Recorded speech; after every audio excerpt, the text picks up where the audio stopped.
right. So Vaughn, brisk -9. Yeah, I feel you. I feel you. And by the way, I'm in Peterborough today, and it's probably, I'd have to check. Let me just check.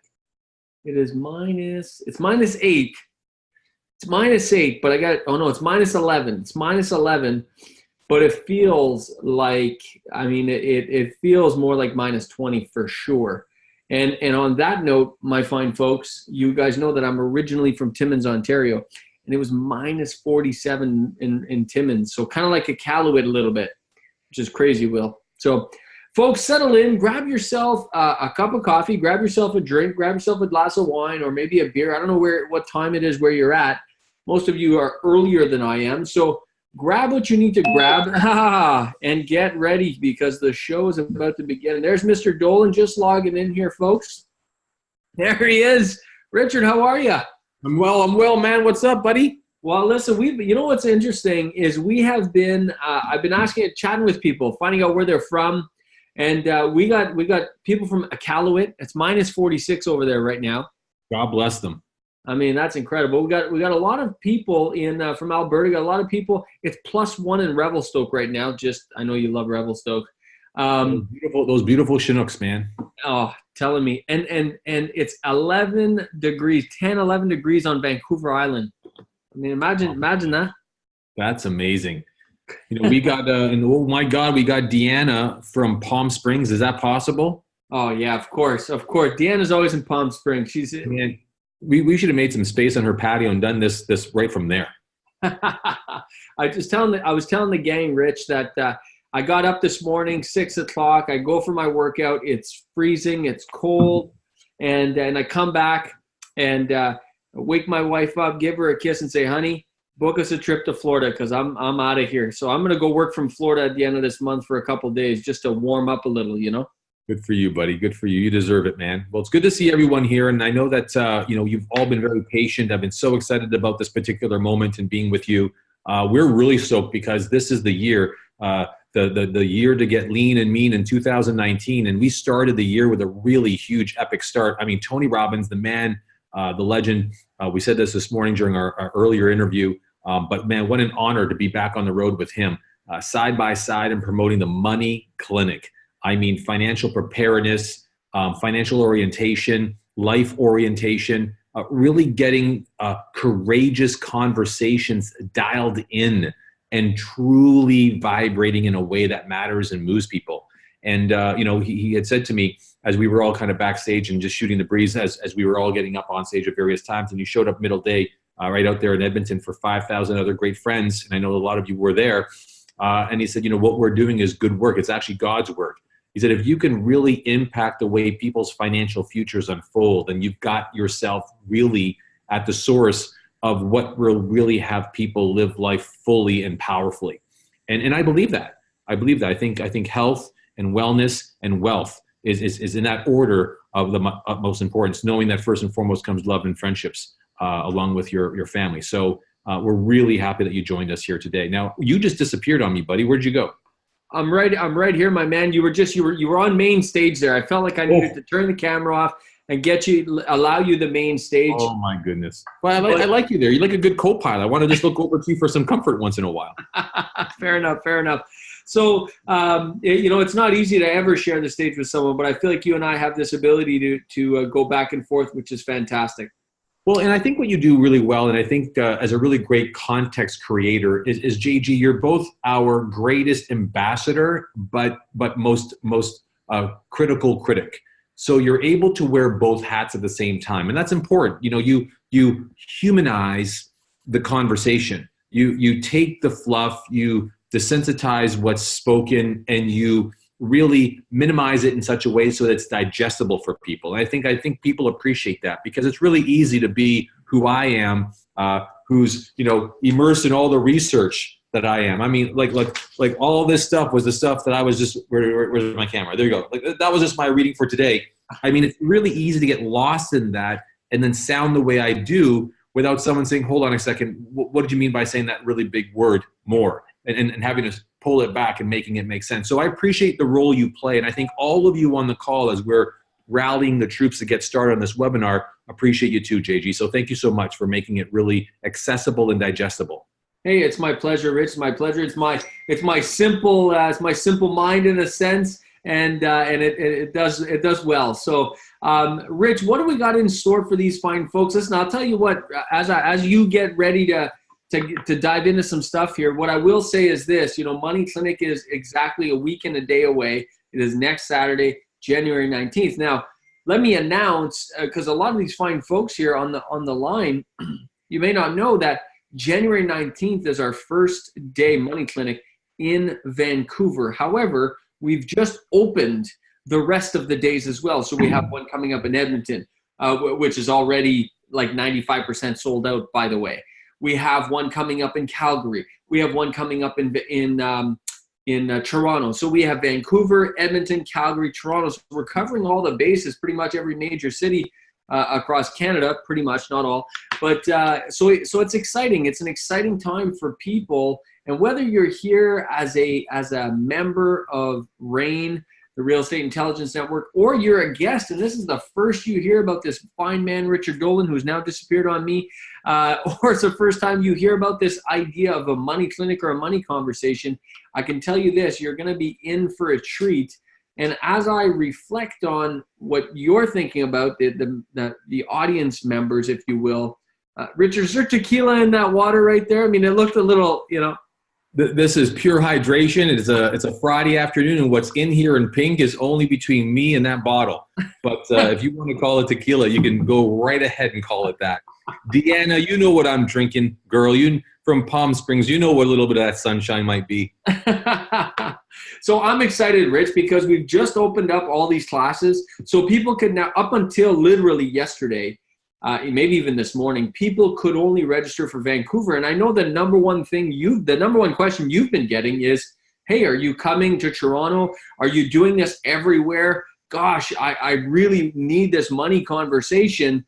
Is this the only one ever? And good news is now we have 4 dates on the calendars. Now, we can't promise that we're going to do this forever. We can promise you we're going to do those 4, and you got to get to one of those 4, right, Rich?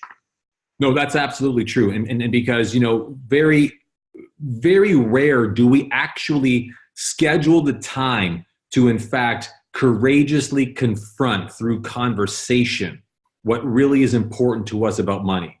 How we really, in fact, measure, gauge, and metric, if it were, like really account for what is wealth, what is worth. And when we don't do that, then you have no idea how long in life, how far out we go, how days turn into months, months turn into seasons, seasons turn into years, and years turn into a decade. And you go, wow, I've been playing the wrong game, right? And you know what I mean by when I was young, I think driving a real fancy car was super important until I hit a certain stage in my life that a certain particular car wasn't all that important. And it's like, oh, geez, I played the wrong game. Or the size of house really matters up until you've got a big house that you have to clean and you don't even clean it enough and you realize, oh gosh, this is way more than I needed. Like we play into a financial game because we're scoring things, viewing things, and measuring things that a child created 10, 20, 30, 50 years ago. And so the very first thing that you've got to just ask yourself is, when was the last time you just stopped, stepped back, and asked yourself, am I playing the right money game? Just am I playing the right money game? And is that money game worth me playing? Am I winning at it? And am I winning at it based on how I currently measure and gauge my ability to win this game? Well, let me just jump in real quick and ask you, Rich, because as you've now positioned me as the simpleton that asks these great questions. So I'm going to start with that. Thank you. I'm going to start with that and say this: you just positioned it as a game. I mean, absolutely. There are definitely people on this call for sure that have never. Money's no freaking game. Money's no laughing matter. There's the man right there. But you see, I grabbed Mateo, my little guy just came in from school. And you want to know something, folks? Here's the reality.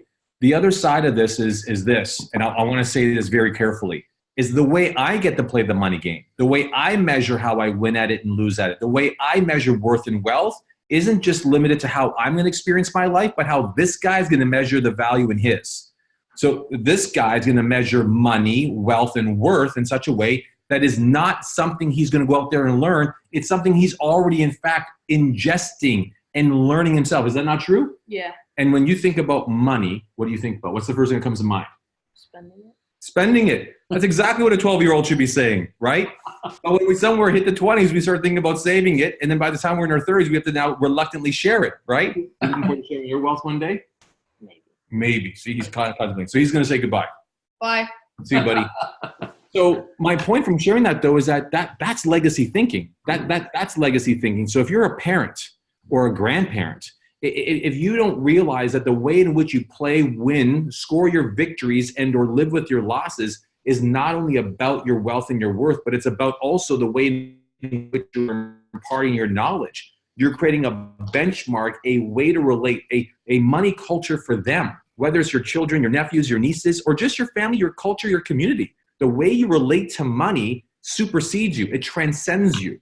So this should really, really matter to you. It should really matter to you about how you relate to money, because it's not just limited to your experience of it. It's the people around you and their relationship to it. Does that make sense?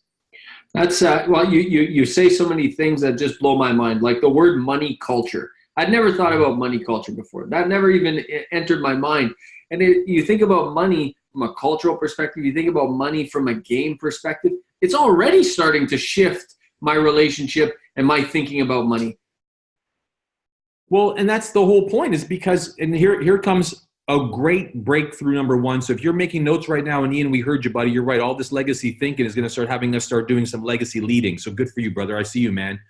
And that is that when it comes to understanding your financial narrative, like what makes me who I am financially, the way in which I relate to money, the way in which I relate and measure worth, and the way in which I relate to and live into wealth, or the way I measure it, is driven by my financial narrative.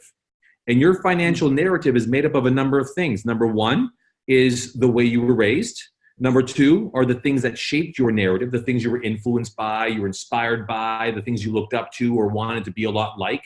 And the third is a part of what was inherited, a part of your own genealogy, if it were.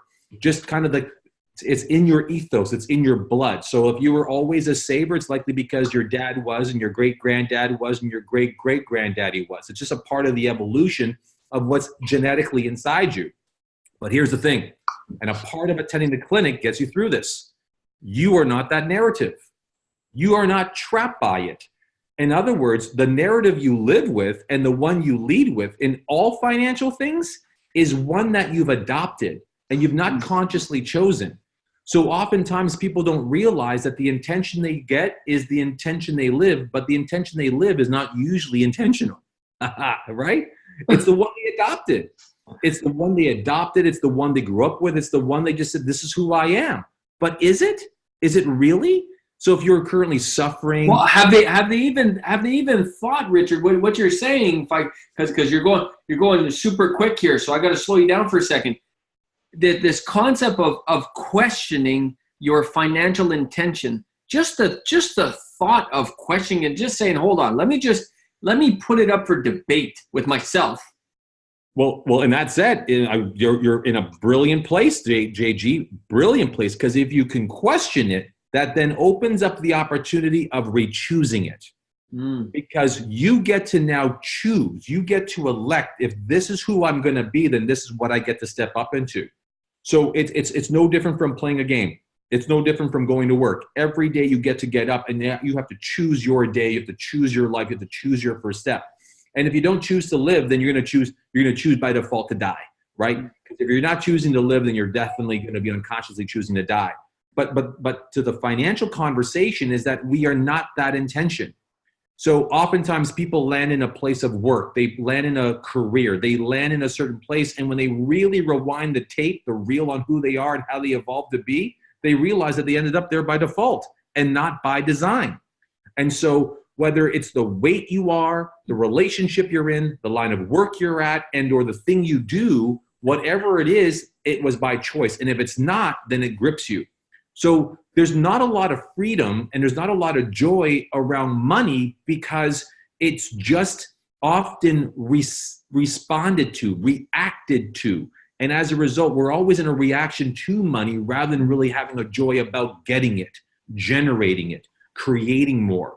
And so I really believe that at the Money Clinic, one of the promises that both Alan and I are going to be leading with is really getting you untethered by the concern and the relationship of crisis you have, your relationship to money, and moving you towards having a sense of joy and exploring the power in its magic and relating to it with a little bit more grace and ease. So that way, as you do that, you're able to dance with it rather than, in fact, be trampled by it. Gotcha. Right? Yeah, and that's important. So Rich, there's a lot of people on this amazing webcast that some of them know Richard Dolan, some of them know Rain, some of them know a little bit about Alan Kahn, may have heard of Alan Kahn, but let's just back it up before we speed up, which is just tell us. I mean, I know your story because I've read your books and I've read your bio and I've done this work with you for a long time. So my question is you've been through your own journey.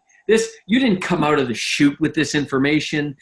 Well, maybe you did. I don't know. But, this is really... Out the chute, I came and said, hey, everybody, how are you? Good to have you here. But, this has really been researched. How did you get to this place with the Money Clinic and the Money Conversation? Back in 1991, when I became a cold call cowboy at a Midland Wallman firm, it was a brokerage firm on Bay Street. I've told the story 100 times. I made 305 cold calls a day, every day. I made $5.50 an hour. And I basically turned the curious into clients and the clients into champions. And those people transacted in this brokerage. And then my boss had me weaponized. My drive and my fervor and my motivation, which he thought was I wanted more. And he thought it was because I was driven. No, I just needed to survive because I actually left home at the age of 16. I needed to make ends meet. And so as a result, he weaponized that by sending me off to clinics and workshops and retreats so that I can, in fact, mold that skill set and make it even more masterful. But here's the thing. I was duly impressed but envious of the wealthy. And so for as long as I can remember, dating back to when I was 16, which is a few years ago, I really became obsessed, JG. I became obsessed with what rich people were like. What made them tick, what kind of decisions they made, how they went about making decisions. In other words, the true education that I didn't realize I was getting, but I was really, truly a student of because I was a fan of, was how the rich got rich and stayed that way. How the rich got rich and stayed that way. And so as I researched them and studied them and worked with them, you know what I found? I found myself really empathizing with them, mirroring them. And as Tony Robbins would later teach me, is that if you want to become great, mirror the best. If you want to be great, mirror the best. And so I mirrored them. I dressed that way. I spoke that way. So a lot of the way in which I articulate, the way in which I present myself, the way in which I occur in the world and the options and the choices and the decisions I've made has been molded by my fascination with the wealthy. Not my infatuation with it, but by my true... noticing that it was like an enigma because I didn't come from a rich family. I didn't come from a rich upbringing. I came from a broken home. And as a result, I went through a very disastrous upbringing. So I was just mesmerized by just how together they had it until I learned that it was just really kept together by a number of very predominant principles that you can learn. And lots of authors have written about, and sure I have too, but that's how this started. How this started was now as I got into the investment business and in the investment world, raising money, $7.5 billion, being a part of not one, but 3 startup mutual fund companies that went from 0 to $1 billion in under a year. Being an educator at Schulich School of Business, teaching wealth management and how to sell and market wealth management services at a university grade. And I'm a high school dropout. Like all that stuff happened because I continued to really fuel my passion for what made the wealthy tick. Mm-hmm. But it's all to arrive now at the ripe age of 45 and say, oh my God, we've skipped over the psychology of it, the philosophy of it, and ideology around money and people's relationship to it that should be tapping into things like the unconscious, like the neuroscience, like the existentialistic conversations that people need to have, like who am I and my relationship to money? Because when you get to that now cracks open the secret to how people got wealthy and stayed that way. It wasn't they related to money like it mattered or was a part of their self-concept or was important or that was their outcome. They related to it like a game.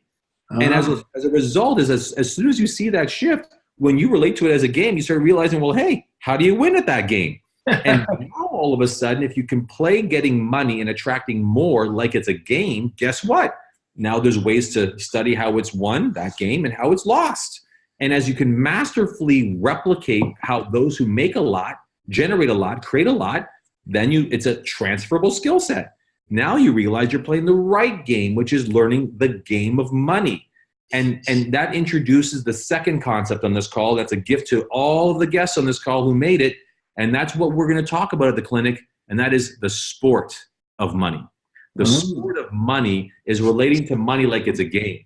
Exactly. It's a playing field. Understanding the position you get to play and the position others get to play. And knowing exactly what is the field of play, how is the game won, how is it lost, and what are the measures of performance. Because it's not just about goals on net. It's also, and more importantly, about the assists, the fast break goals, the overtures, etc. There's other ways to win the game, just like the wealthy do. The wealthy just don't say, well, my wealth is limited to the number of cars I've got, or the number of yachts I have, or the number of planes I get to fly in.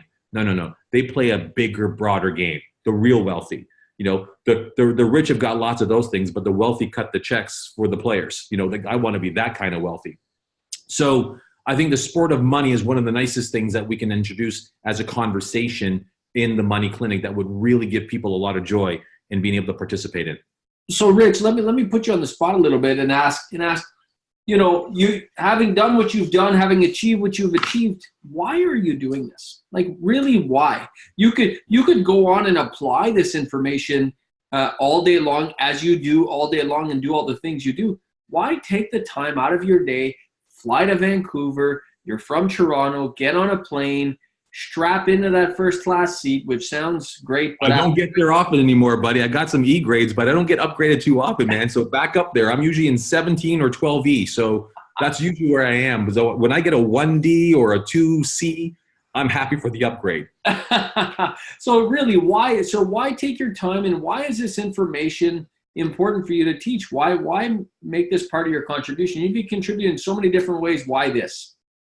You know, that's a great question, but I think it's because first and foremost, and this is for everybody. This is for everybody. It's one of the things that we actually handle in what we call the Life Clinic, which is a retreat format over 4 days where we get to something, and that's this, is you've got to really discover what your calling is.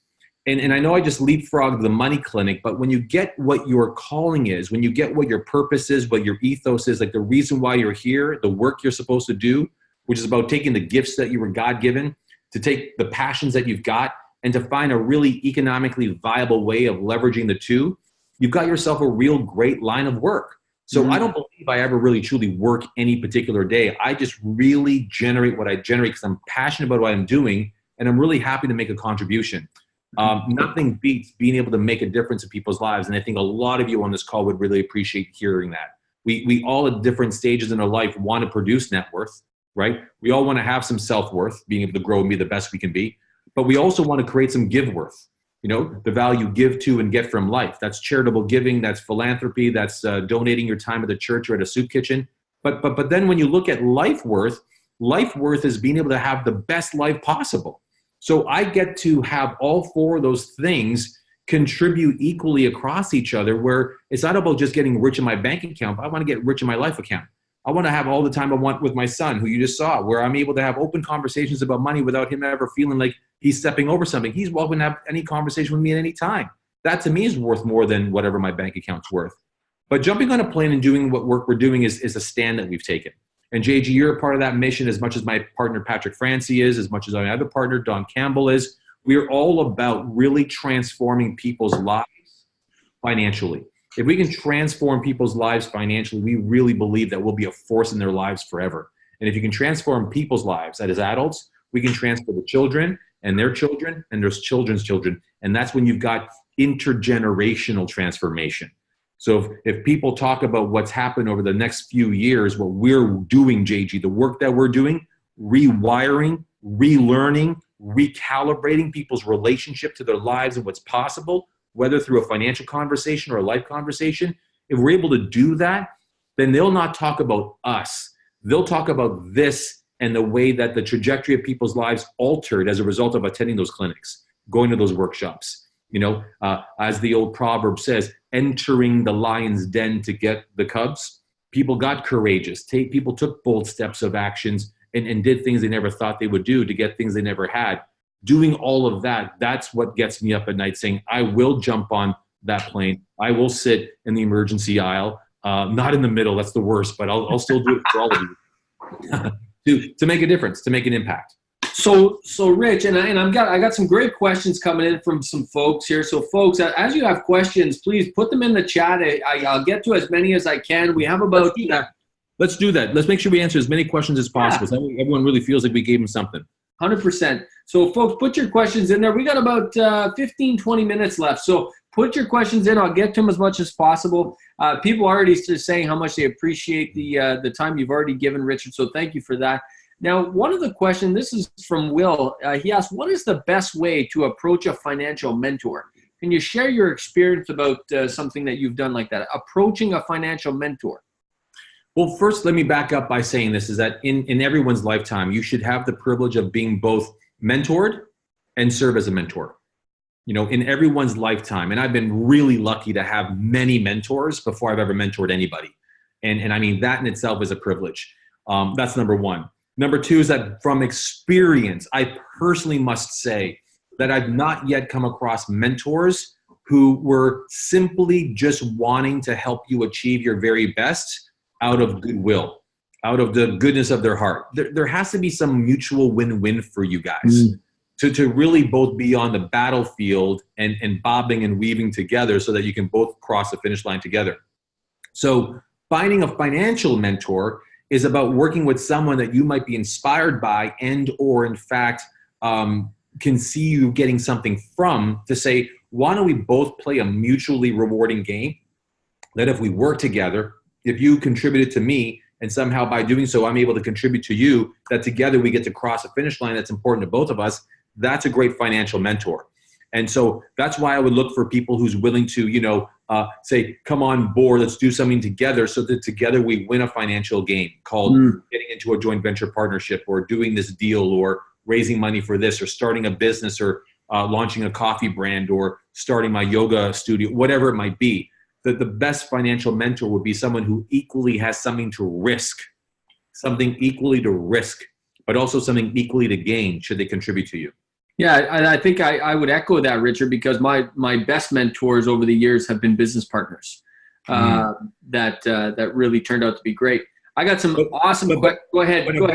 But I bet you any money they serve to be powerful mentors because you both equally had something to win and something equally to lose. Would you agree? 100%.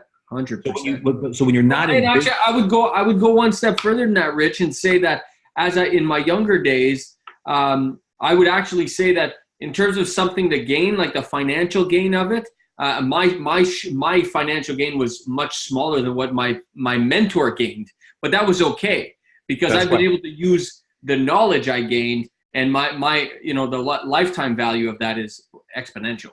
Absolutely. So I get it. So move on to the next question. I got another great question here, which is I'm going to ask the question, Rich, which there's certainly you'll do a great job at answering, but it's a big question. I want to know if it's going to be also addressed at the Money Clinic. And the question is this: how do you deal with the fear of losing money in investing, whether it's real estate investing, stock market investing, just investing, separating yourself, putting that money outside of your bank account, putting it into something? How do you deal with that fear? Well, there's the acronym for fear is, face everything and rise, or face everything and run, right? And so when you first realize that your response is everything, the idea is then, well, what is it that you fear? So there's fears like, running out of money. That's a fear. Not having enough is a fear. Investing is a fear. So when you start unearthing, well, what is then functionally at play when you invest? Well, there's getting it wrong, investing in the wrong thing. I've done that plenty of times, usually in stocks back in the day. Losing my money, that's a real fear. When I invest, I don't want to lose. Number 3 is losing control. I don't want to lose control of my money. So as soon as I part with that money, I don't want to lose control. It's part of the thrill in gambling, right? Seeing that it's there, but I'm at risk, I can lose it. But number 4 is looking bad, right? Like I don't want my wife or my husband, my boyfriend, or my parents to say, you see, you little idiot, you shouldn't have done that. And that would be the worst thing to be, is to look like a fool, to have done it wrong. So when you really stop for a moment and ask yourself, if you're about to invest, what part of those fears, which one is activated most? Losing control, getting it wrong, losing the money, etc. And it might be all of them. But the first step in beginning to diffuse the impact the fear has on you is by owning that fear, knowing that fear. You can't own it if you don't know it. You just can't. So you've got to get really courageous about confronting the conversations that limit you. So the first step is get what's in here and what's in here out. So this is what I'm afraid of. These are the worst case scenarios, number 1. Number 2 is you got to get to be at peace with having to take the risk. Without risk, there's no reward. So the real shift isn't in your relationship to fears. You've got to feel the fear and do it anyway. You've got to then move on and say, okay, what does risk then mean? And if there's no risk, there's no reward. If you want to get to second, you got to let go of first base. You've got to make sure you start to see and appreciate your relationship to taking risk. So that's where the real work starts to shake in.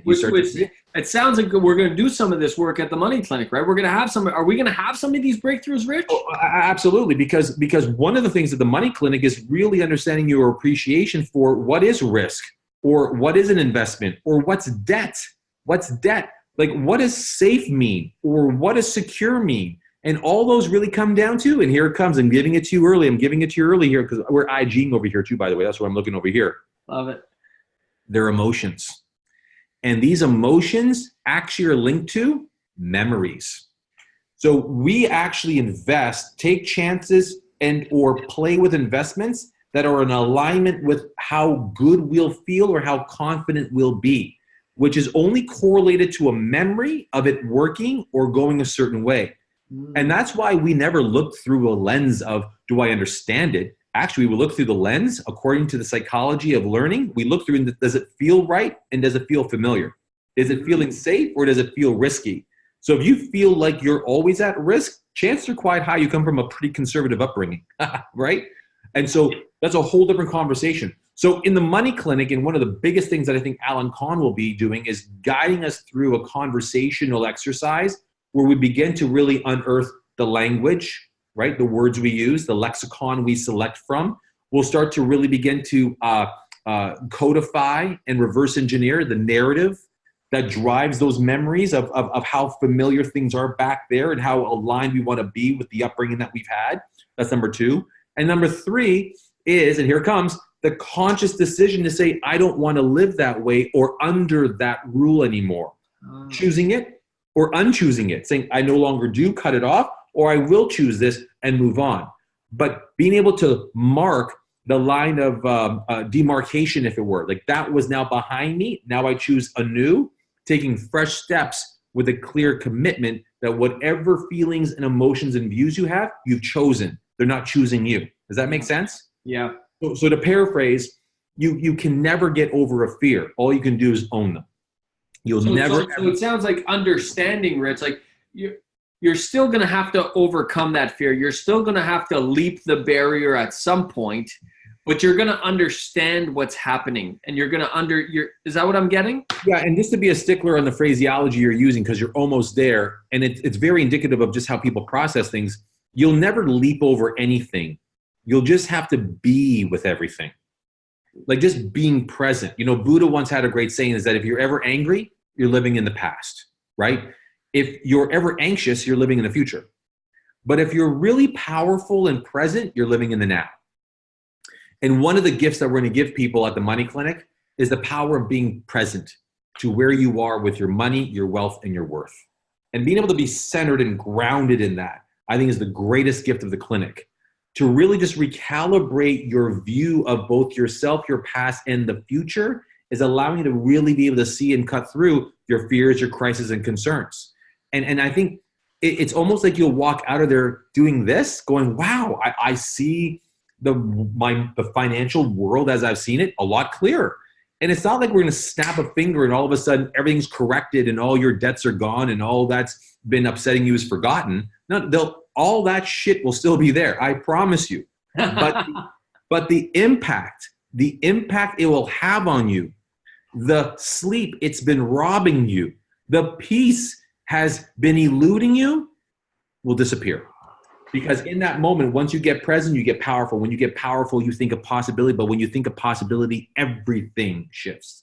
Everything. And that's why the main promise of the workshop, this clinic, is that you transform irreversibly your relationship to money forever. Now, actually, you just said something there. Speaking of phraseology, just because you're such a stickler, let me be a stickler. And you talked about the word workshop there. You retook yourself. And I like it because this is called the Money Clinic, not the Money Seminar, not the Money Workshop, not the Money Conference. It's called the Money Clinic. Why are we calling it a clinic, Richard? Do you remember back in high school and you took home ec, right? I'm sure you did because you're a go-getter with wood.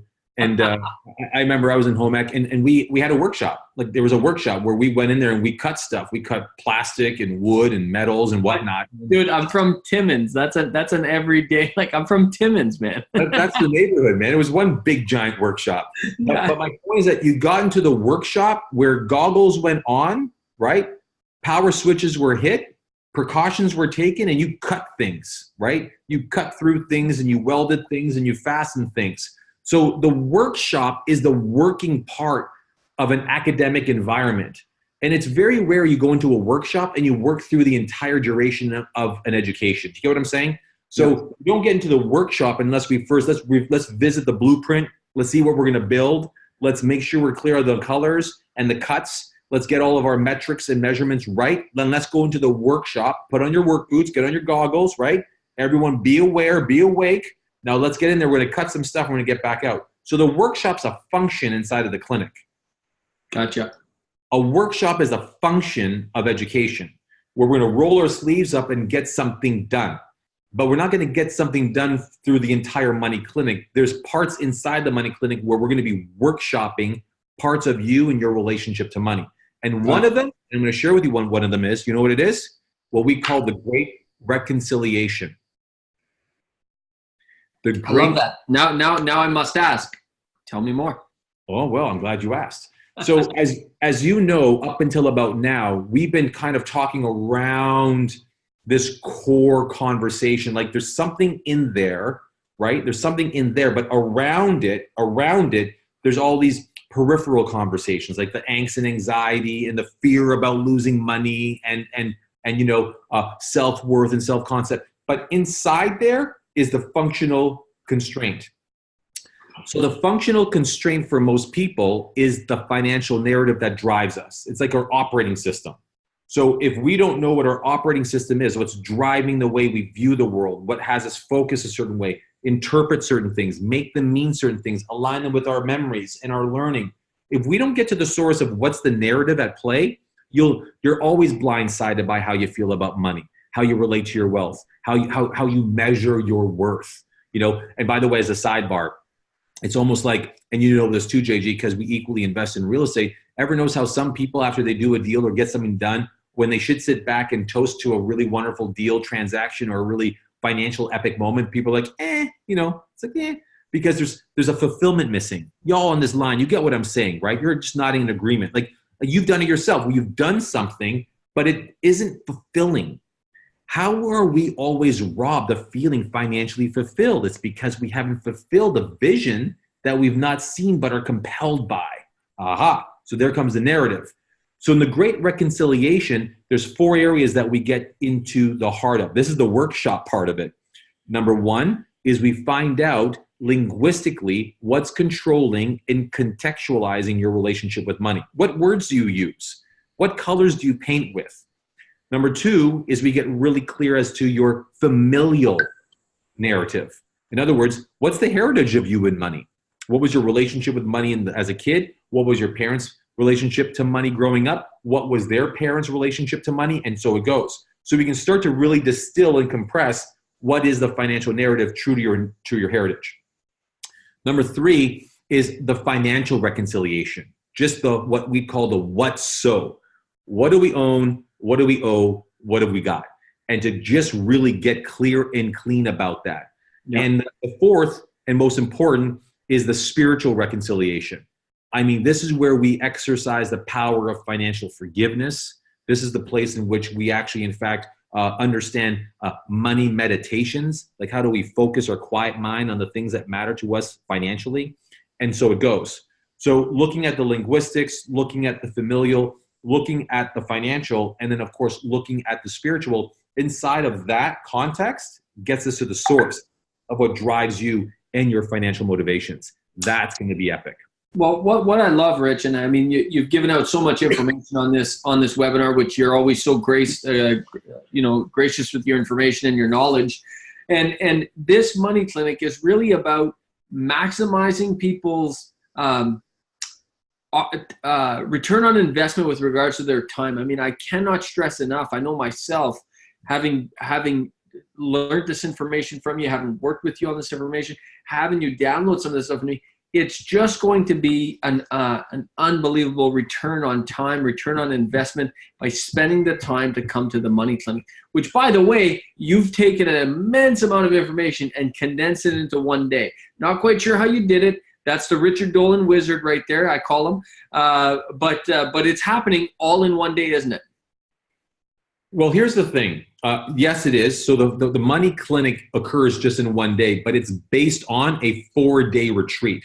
So there is thought around all the content spread over 4 days allows us to do the repetitions, break, breathe, digest, recalibrate, right? It's kind of like working out. It's like you're not gonna hit your fitness goals in one day. You know, you're gonna work out over time. So the 4-day retreat really is actually something to think about. But that's not the purpose of my response. My response is that in the day, we want to cause a transformation in the way you relate to money. Yeah, full stop. That's the intention of that day. Now, here's the promise. I've written 14 books. I've led thousands of hours of academia. I mean, I've worked with Dragon's Den to Sony Television to York University to Google Canada. I mean, I am no stranger to creating curricula that transforms human capacity. But I will promise this, and this is really huge. There is no part of this clinic, no part whatsoever, that's ever been done before. Wow. I mean, from the language, from the approach, from the content, and I mean, I've shared so much. You're right, JG. I've given a lot because I'm just on fire about the clinic and what it stands for. But being so passionate about knowing that if you untether a human being from their fears, their concerns, their regrets, and their remorse financially, man, they'd be on fire. And who wouldn't want to do that? So to me, I feel like the money clinic will be the catalyst. It's going to be the match that lights the forest fire, right? The match that lights the forest fire. And so when you think about that catalyst and you think about what's possible, then everything else is easy. Everything else, because when you get to the source of results, you stop chasing them. If you're making note, write that down. When you stop chasing the results and you get to the source of them, you're then forever transformed around how you relate to financial success. So this money clinic is definitely a great body of work that represents work, words, approaches, and theology that you've never seen before.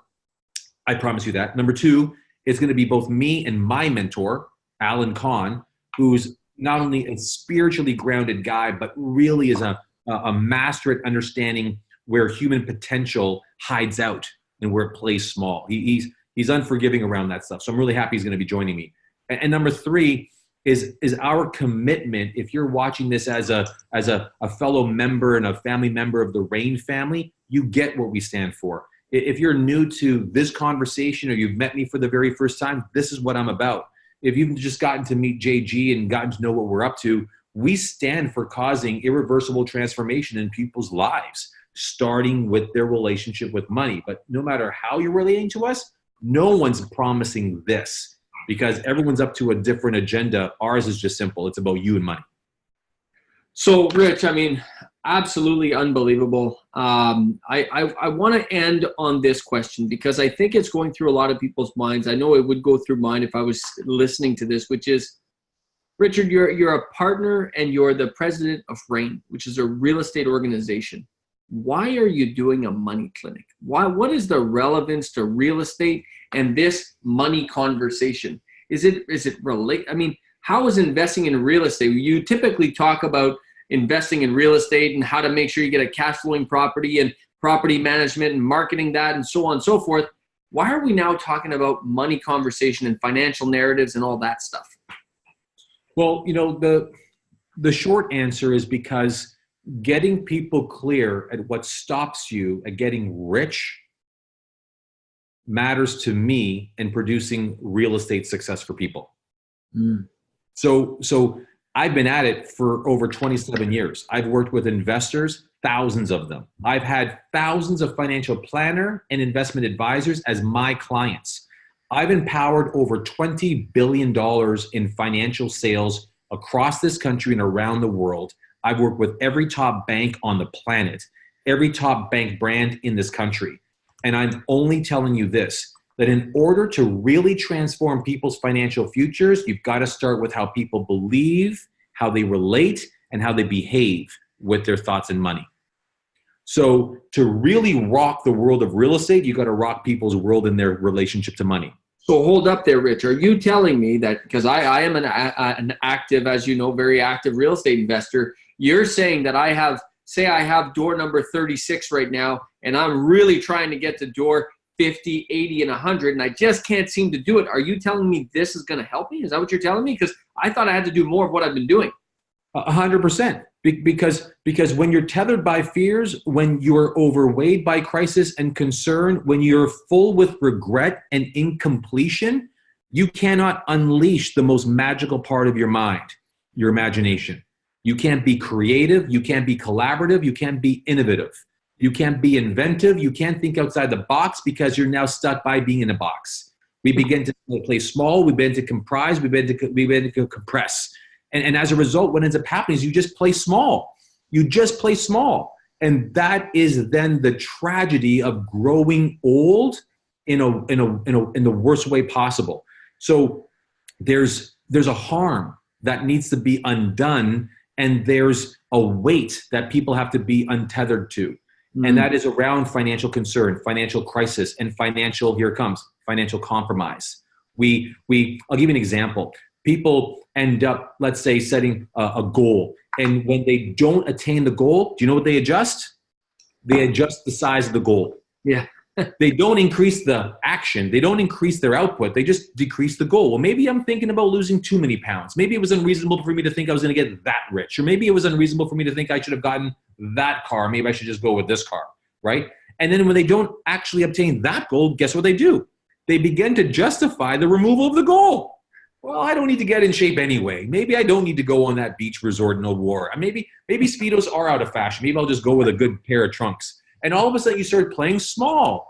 And rather than actually waking up and realizing that you're the source of how it goes, if you measure your success by what you've got and not by what you think, then you're missing out what's driving the actions and the behaviors to make the results happen. You want to measure someone's shitty success, it's because they got shitty thoughts. And those shitty thoughts are driven by shitty mindsets and shitty physiology. That creates the actions, that creates the behaviors, right? Measure the actions and behaviors. I'll tell you exactly what kind of success they'll have. If you don't want to measure it, then you don't deserve to grow it. And that's the first most courageous thing in the money clinic. We're going to stop, pause, and measure. What are your actions and what are your behaviors? Where are they coming from? And it's going to be coming from your mind, driven by your thinking, driven by your physiology. And once we decode that, we can rewire it. We can rewire it. So if you're going to play small, you play small by choice, not by chance, not by default, not because that's all you friggin' got and that's all you've ever gotten to have. No, you can press pause, this thing called life. Yes, it'll go on, but you don't have to suffer this way. You don't have to play small this way. You don't have to make do this way. You don't. And so when I look at all those things, to come back to your real question, I really believe that if we really want to rock people's financial futures, like I mean really rock them, we have to jolt them and jolt the actual operating system that's controlling the shitty successes that our clients, our friends, everyone on this call actually deserves more of. Yeah? Yeah. Because wherever we go, JG, there we are. Anywhere we go, there we are. And it's not to say what you're doing is wrong. It's not to say that what you've got is not enough. And friends, it's not to say that where you are doesn't rock or work. Wherever you are is perfect. But if you want more, if you want to be untethered, if you want to live life with less concern, less regret, less remorse financially, then the financial clinic is in one day, the place and the time to recalibrate, refocus, and re-own where you are going financially forever. Love it. Love it. We're going to end on that, Richard. Folks, if you're looking to register, if you're a RAIN member, whether a member or an all-access client, you have access to this. Sign up in your member back office. For the rest of you, you can go to the link and get signed up. If you have questions, folks, you can put your first name, last name, and phone number in the chat, and I will be happy to have someone from our team follow up with you, because sometimes people have questions that we haven't got to, which is totally cool. One quick thing is people were asking, is it coming to Ottawa? And it isn't coming to Ottawa. Ottawa's not on the schedule right now, but if you're in Ottawa, you should get to Toronto, because it's only a few hours away, so you should definitely get to Toronto. But we are covering most of the major cities. So folks, those who want to get registered, if you're already a RAIN member, go to your member back office, get yourself registered. As a result of being a guest, you want to put your first name, last name, and phone number in the chat. We'll have someone reach out to you. And if you're just ready to go, then click on the link we put in the chat there for you. Click on the link, sign up, and you're good to go. Rich, and what would you like to end on, my man? Because you have been so gracious with your time and your information and everything you've delivered. How do you want to send us into the weekend? Because the next time I talk to you about this, it's going to be at the Money Clinic. No, listen, dude. I mean, it's an incredible place for everyone to be, and I think that we now are entering into a real spiritual, transcendence-oriented era. I think people are awakening at a very large scale. I think people right now more than ever before are awakening to more, knowing that transcending means more than just me, but about the legacy I get to live and leave. The way I get to live is also equal and proportionate to how I leave. So as I introduced my son earlier on, everything I do, everything about the net worth I create, the self-worth I develop, right? The give worth I give back, and the life worth I get to enjoy is not just about the way I get to experience life, but the way he learns how he should in fact live his life. The greatest compliment to me as a father is that he lives up to that benchmark, breaks through, and invents his for the future generation. So my kids' kids get to say, you know what? Granddaddy Dolan did it this way. We're going to blast off and through that rooftop. This is not about living and surviving and coming out the other end 100 years from now whole and complete. It's about being able to live the one and only life we've got, untethered, unbothered, unhinged, unapologetically on fire about anything in life, because financially speaking, money is just a resource. It's just a game. It's just an energy. So let's get the frig over it. Let's go get more of it. And let's get you out of the way so that you can welcome it in a plethora of ways. That's the promise of the Money Clinic. That's my commitment to each and every one of you. So thank you all for joining me in my home, for joining JG in his. It's an honor to be with you. So whether you've decided to attend the Money Clinic, your life's never going to be the same. It never will be the same. If you've been thinking about it, need to consider it, get the hell off your high horse, get your ass there, because that makes you one if you're not there. So just do it. And for those who are just checking this out, thanks for checking us out. We want you to know that we only like working with the brave. So when you want to, in fact, have the courage to confront things that you're afraid of, then we'll welcome you into our den. Until then, we definitely will see you again. JG, as always, a real honor, brother, to serve on your side. An honor.